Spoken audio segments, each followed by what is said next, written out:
dès sa première réponse. Les deux dernières Diamond League sur 5000 mètres ont été remportées par des Européens, et la dernière par un Français, et ça change beaucoup de choses. Est-ce que tu es d'accord avec ça? Ça change beaucoup de choses. Je ne sais pas si ça change beaucoup de choses. En tout cas, ça veut dire des choses. Je pense qu'aujourd'hui, ça veut dire qu'il y a de la place, oui, pour les Européens, ce qui n'était pas le cas ces dernières années, où l'Afrique dominait quand même sacrément les trois premières places. Aujourd'hui, on peut voir que sur les Diamond League, il y a eu des places à prendre sur les dernières courses, notamment à Monaco, je fais aussi deuxième, qui gagne la Diamond League aussi. Isaac Kimeli, pareil, gagne la Diamond League. Et les Américains aussi qui ont gagné des Diamond League. Donc je pense qu'aujourd'hui, on arrive à décrocher des podiums, voire des premières places dans des Diamond League qui sont, pour moi, je les classe au troisième niveau, c'est-à-dire qu'il y a les Jeux Olympiques, les Championnats du Monde et la Diamond League, en dessous les Championnats d'Europe, pour moi, en termes de niveau. Et ça veut dire beaucoup de faire des podiums en Diamond League. Après, là, on est au Championnat du Monde, c'est encore un step au-dessus. Mais en tout cas, ça donne espoir et puis ça nous laisse l'opportunité de pouvoir y croire jusqu'au bout. Et ça fait du bien d'arriver enfin sur un championnat du monde avec des ambitions mieux que de chercher simplement c'est toujours dur sur les distances comme 5000 mètres, 10 000 mètres au championnat du monde d'aller chercher un top 8, mais en tout cas, ça nous laisse espérer mieux. Ouais. C'est les Africains qui sont un peu moins forts ou les Européens qui, depuis quelques années, là, ont haussé le ton et leur niveau? Je pense que c'est un tout. C'est aussi les Européens qui s'entraînent mieux avec les dernières méthodes d'entraînement qui ont déteint sur le côté un peu Jacobin Gebreigsen avec beaucoup plus de maîtrise dans l'entraînement. Moi, pour ma part, je me crame moins aujourd'hui que quand j'étais plus jeune. En fait, je faisais la course déjà à l'entraînement avant d'arriver sur les championnats, et quand j'arrivais sur les championnats, j'étais cramé pour enchaîner 25 tours ou même 12 tours et demi. Aujourd'hui, avec mon plan d'entraînement, on a vraiment acquéri de la sagesse, et je pense que ça fait la différence. Si après on ne va pas se le cacher, moi je suis assez actif sur la défense du dopage entre guillemets, et je pense que on peut le voir avec le Kenya, les instances antidopage font un bon travail aujourd'hui, et du coup il y a moins d'extraterrestres qui sont devant, impossible à battre, et le niveau du coup s'égale avec les autres coureurs, donc ça en est pour quelque chose aussi. Tu as toujours dit que battre les Africains, tu ne fermais pas les portes, mais est-ce que quand même cette victoire en Diamond League t'a quand même vraiment conforté dans cette idée-là et t'as donné confiance en disant mais en fait c'est vraiment possible concrètement? Oui, moi en fait je le voyais comme Yann. Je le voyais comme Yann de l'extérieur, qu'il y avait quand même pas mal d'Américains, aussi d'Européens qui commençaient à aller chercher les premiers rôles dans ces grosses compétitions. Donc je savais que j'en étais capable. Après, encore fallait-il le faire en course de championnat, et le fait de le faire et d'une belle manière à Zurich, qui était pour les gens pas mon point fort, le finish. C'est juste que moi, c'est comme ma carrière, je pense que c'est une question de timing. Aujourd'hui, j'ai compris comment finir un dernier tour progressif et pas lancer toutes mes armes d'un seul coup.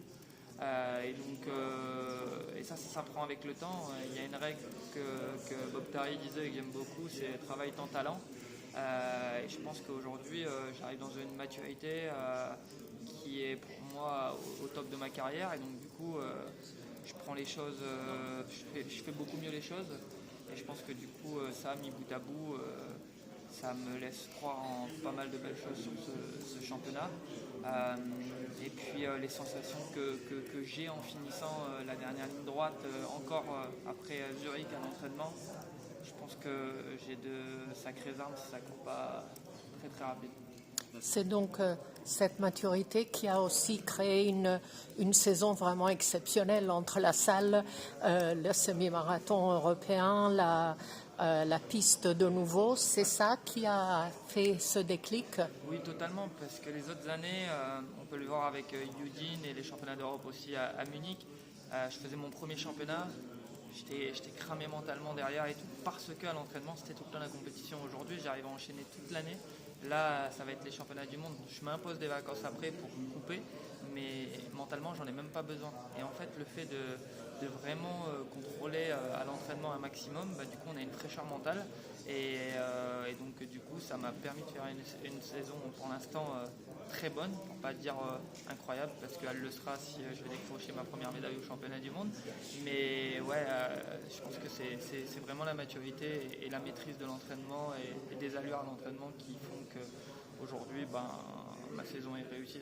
Et ça date de quand cette nouvelle façon d'aborder l'entraînement en disant bon, je vais faire la course avec les copains et maintenant je suis sérieux, ou ça date de Non, en fait, j'ai toujours été sérieux dans l'entraînement, mais en fait, j'avais pas compris une chose, et d'ailleurs, Jacob le disait bien dans un média français, il le disait bien, que à l'entraînement, il voyait passer des séances que je faisais et il trouvait que c'était très très fort, très très rapide.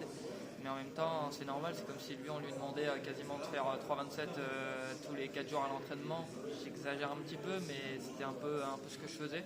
Et donc j'essayais à chaque fois de me rassurer pour arriver sur la compétition avec un mental vraiment fort, mais c'était pas la clé. Et donc ça a changé à partir de Udine et Munich, où là j'ai commencé à me poser les bonnes questions et je sentais que j'étais vraiment cramé.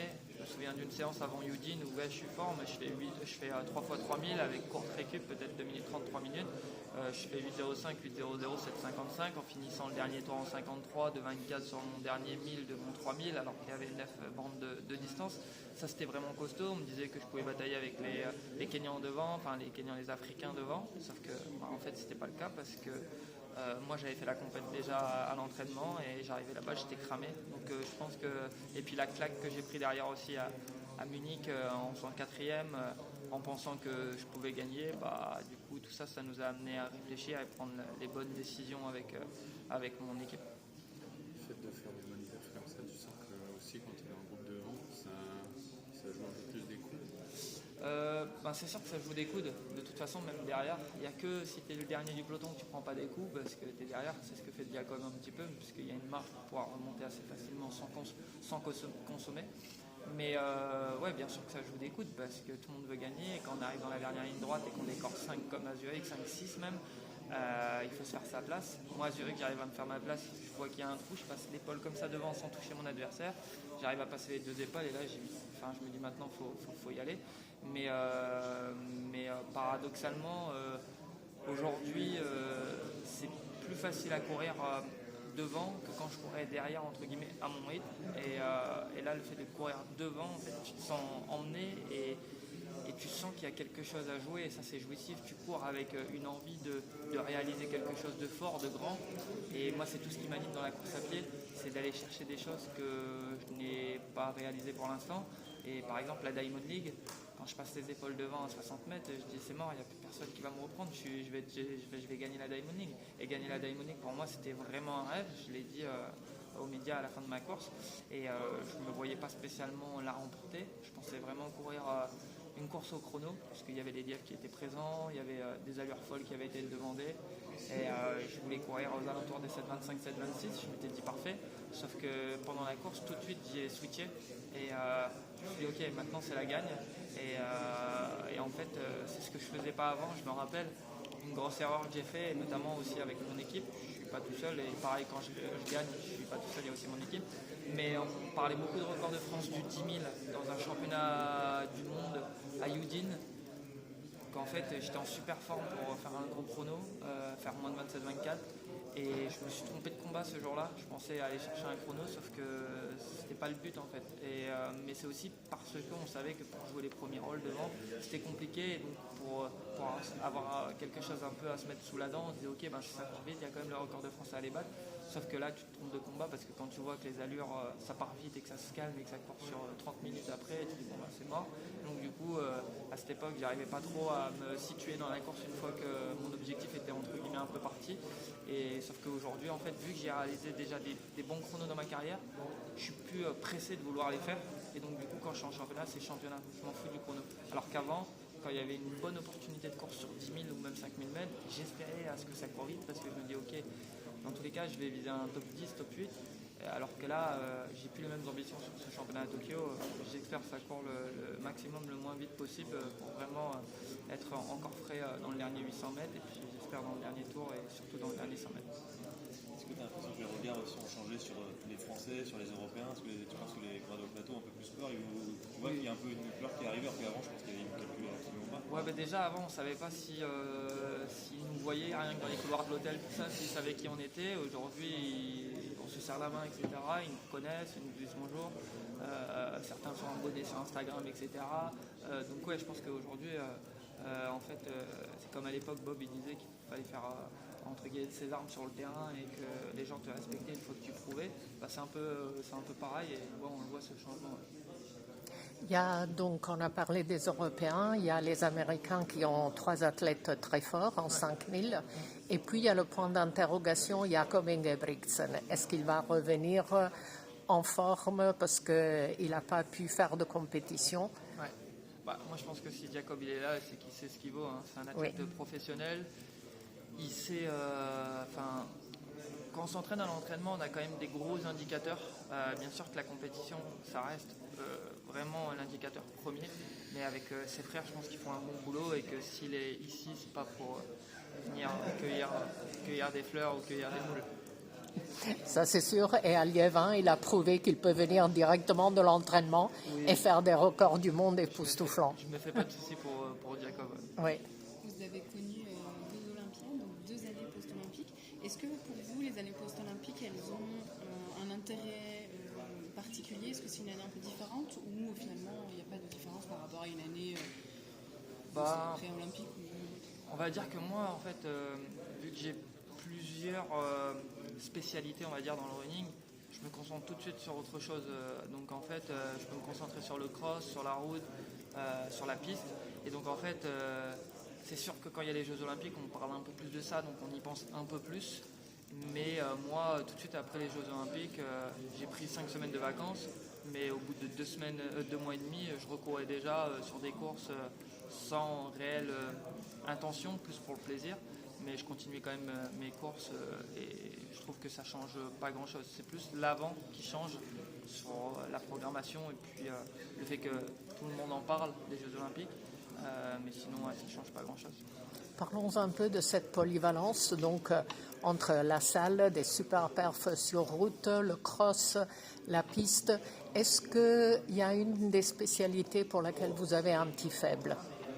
En fait, à chaque fois, quand je viens un bon moment sur une course, je vais vous dire cette discipline et après l'autre, je vais être l'hiver, je vais faire un bon cross, je vais dire le cross et là on est sur la piste et ça se passe bien sur la piste, donc je vais dire la piste.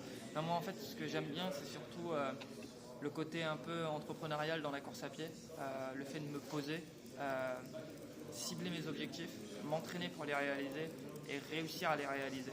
Et c'est vraiment ce qui m'anime dans la course à pied.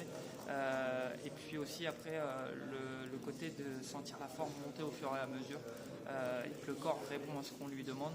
Et donc c'est ça qui est vraiment que j'aime. Je pourrais pas tant vous répondre sur si j'aime plus le cross, la piste ou la route parce que j'aime tout. Et ça se voit d'ailleurs parce que sinon je ne ferai pas les 3 parce que je peux vous garantir que c'est pas facile de faire les 3 toute l'année depuis presque 10 ans maintenant parce que du coup on ne s'octroie pas beaucoup de vacances, pas beaucoup de moments de relâchement entre guillemets et donc et des fois mes coachs me disent ouais bon on ferait un peu moins ça, je leur dis oui sauf que j'ai toujours autant d'envie de les faire et donc mais ouais j'aime les 3. Je comprends ton pic de forme là, tu sens que tu es monté encore là, tu es au top de l'année ou tu es encore mieux que Je pense surtout là où je suis au top, c'est surtout mentalement. Comme je le disais, à Paris, ça a fait sourire quand je bats le record de France en 2,51. Mais mentalement, je n'étais pas au top. J'hésitais encore une semaine avant à courir à Paris. J'ai annulé la Diamond League sur 1500 mètres parce que c'était trop proche de mon semi-marathon des championnats d'Europe et de mes vacances que j'ai pris une semaine derrière à l'île Maurice. Et donc en fait, c'est arrivé trop rapidement la compétition. J'ai pas eu le temps de bien me réentraîner comme je voulais, passer des semaines avec un peu de kilométrage, du renforcement, etc. Donc c'est arrivé un peu soudain. J'ai dit bon, j'y vais parce que ça se refuse pas Paris. Et c'est là que je vois que j'ai quand même passé un réel cap parce que je fais quand même 12,51 ce jour-là sans avoir eu des sensations extraordinaires à l'entraînement, sans pour autant vouloir battre des records à l'entraînement, mais simplement courir sur les allures courses avec un peu de relâchement, tout ça, je ne l'avais pas à l'entraînement. Et je disais à Adrien, encore avant Monaco, quand je fais deuxième, je lui dis je comprends pas, pour l'instant, je sens pas mon pic de forme monter, je me sens pas spécialement volé, etc. Mais là, depuis Zurich, j'ai senti vraiment un petit cap passer et c'était à la meilleure période qu'il fallait le faire, même au niveau de mon corps.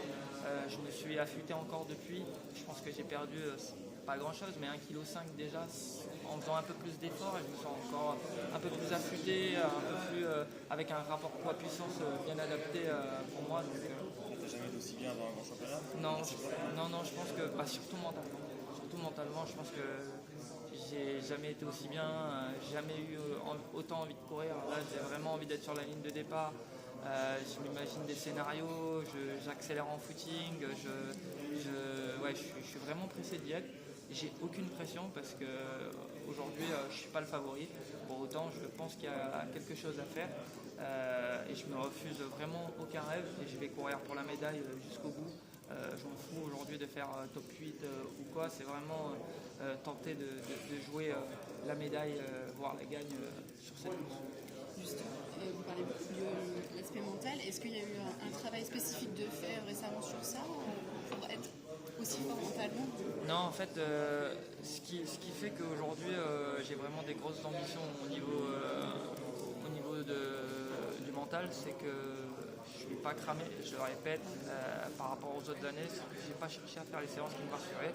Ce qui m'a rassuré, ça a été les compétitions, la 4e place à Paris, la 2e place à Monaco, ensuite la Ghana à Zurich.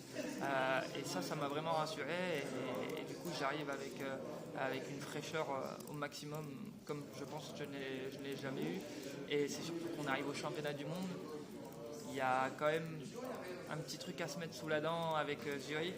C'est pas fait, c'est loin d'être fait. Et d'ailleurs, c'est un rêve. Encore aujourd'hui, c'est un rêve parce que je sais que c'est quasiment plus, entre guillemets, inaccessible qu'accessible. Mais en tout cas, je me fais confiance. Et je me dis que si ça court comme à Zurich, je peux être vraiment très bon. Merci Dimitri. Merci.